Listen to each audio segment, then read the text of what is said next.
أشغلتيني. خلنا نجرب على ذا الجمعرات، ذا الجرادة ماكلته من كل عشب، يجي طعمها لذيذ. في واحدة تنوش كوبرا بس ما أدري والله عاد بيجيبها الله إن شاء الله. الشلوط هذا الحين بسم الله حلال، حلله ربي، كمرها والله بتجي وش ذي سبحان الله، تاكل من كل شيء زي الضب هي قصدي يعني طيبة مثل السمك يعني يأكل من كل شيء ممتاز. كلها ستكون لذيذة جدا ما شاء الله تبارك الله. حلوة إن شاء الله تجيب الله أختها الكبيرة قرمشها على الضوء. الله الساعة الآن 9:15 العشاء.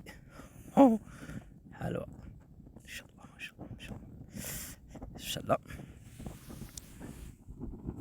دجاجة على الفحم.